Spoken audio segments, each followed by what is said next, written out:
Hi, my name is Christos Lytras. I'm the managing partner of Hippocampus.io. I'm just taking up the opportunity to introduce myself and tell you a bit about myself, just as an introduction to the 5 slides about the topic investments that we'll be discussing lately in the panel. I've got more than 15 years financial service experience. So I've been working with bankers and financial institutions.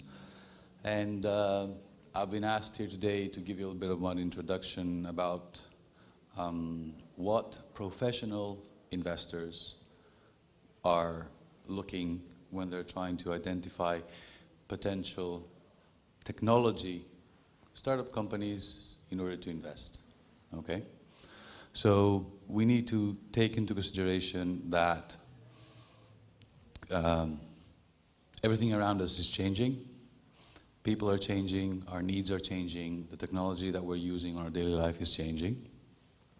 So that means practically that software is probably at the heart as an enabler of whatever is going to happen to us today, but also to the years to come, and definitely for the generations to come.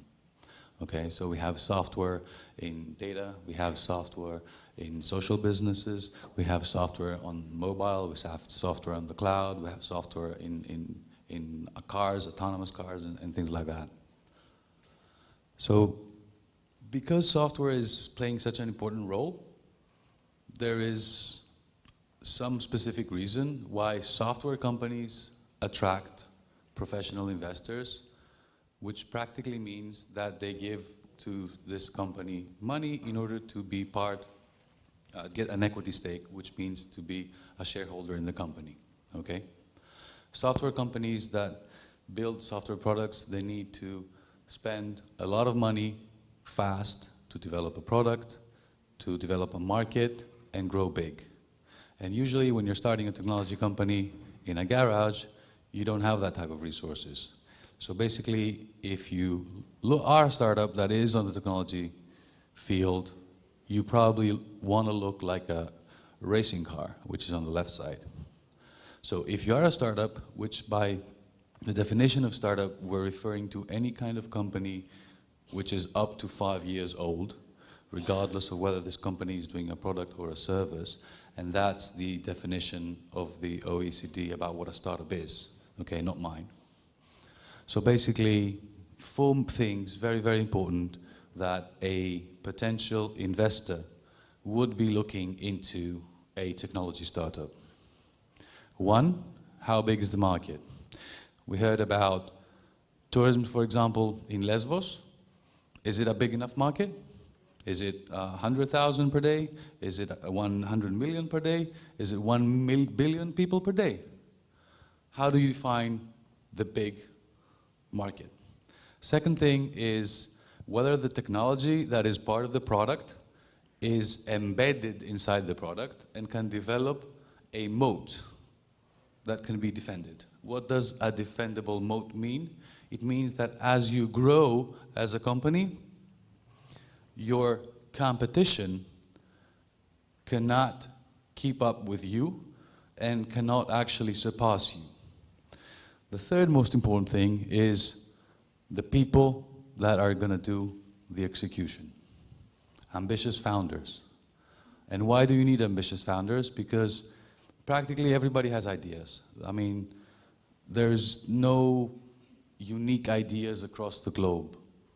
It's if we just walk out of the room and we come up with 10 ideas and we write them down on a piece of paper, most probably at least 1,500 other people across the globe are thinking on the same ideas. Because we're 8 billion people. What makes the difference between a good idea and a great company? Execution. And execution is not machines, it's not server power, it's not memory power. It's the people.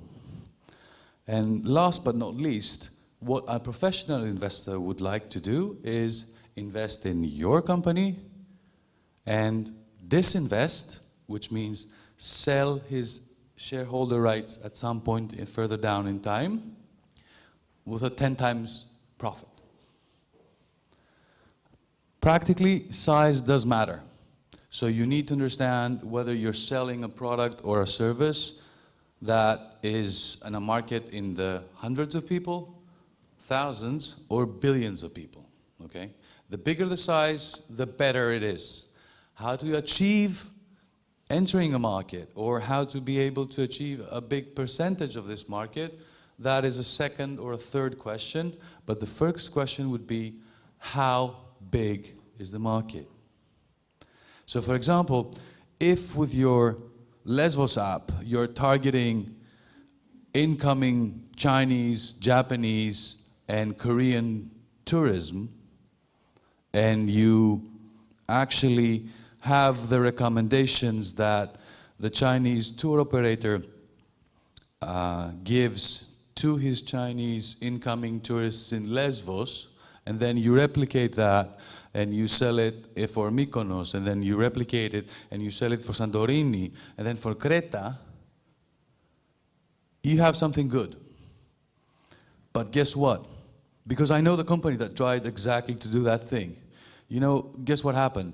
One day, the founder of the company, he flew to the US, and he sat down to talk with a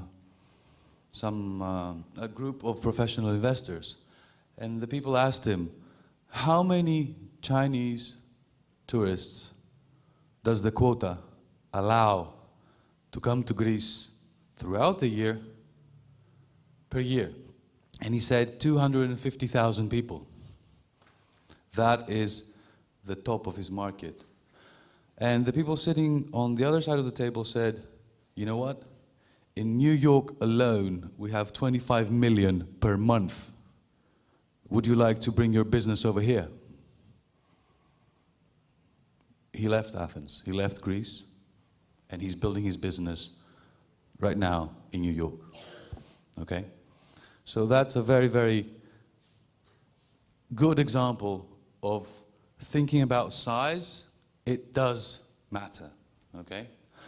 Now about the defensible mode thing, we're talking basically of being able to create the technology that as the technology evolves in your product, your competition cannot overpass you.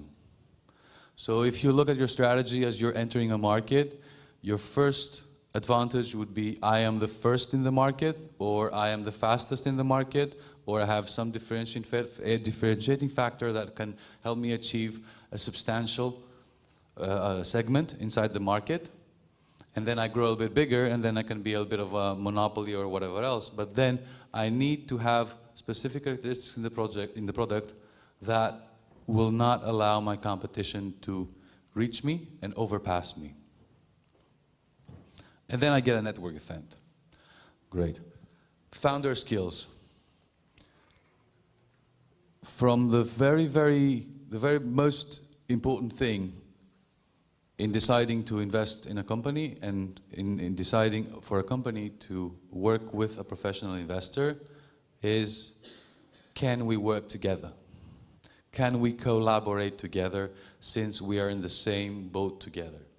And taking that into consideration, there are two characteristics which are highlighted, unfortunately sideways.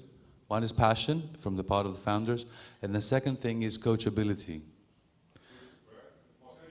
I know it's impossible to read, I'm sorry about that. Okay, something. Two is passion, and number 10 is coachability, okay?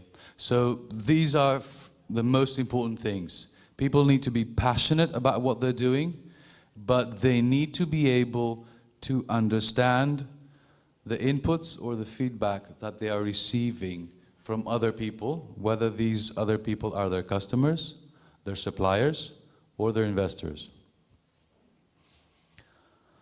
And you know why? Because of this. This is a study that was done for roughly about 10 years. So this is a company, it's called CB Insights. They set up in America, and now they're a global company. They cover venture capital investment across industries, across the globe, for the last 25 plus years, if I remember correctly. So they did a study, and they said, we're going to track 1,000 technology companies that got their first money, which is their seed level, and we're going to track them all the way to the 6th round, which is probably an initial public offering or an acquisition, okay? And they started out with 1,027 companies, and from these 1,027 companies to the next round, which is the next round of external financing that I need to continue building the product, the customer, the supply chain, or whatever else, only 400 made it. 489 died. Died, you know, failed, closed, fermé. And if you look at the numbers, as you go from round to round, the successful, quote-unquote, companies diminish in a very fast pace. From like 1,000 in 6 rounds later, you end up with only 9 companies. And basically 9 companies would offer the point number 4, which is a 10 times exit. Based on last year's numbers for all the VC investments globally, it's a study published by the American Venture Capital Association. 5 out of 10 professional investments fail, which means that the investors that put money in them, they lost their money. Okay? 2 to 3 of them, they managed to get their money back, and 1 to 2, depending on the region or the industry sector, they managed to get a return of 5 times the money that they invested. And you also need to remember the other thing. Professional investors are entrepreneurs like yourselves, but they have a different business model. And their business model is they go to passive investors, limited partners, like pension funds, and they ask for their money.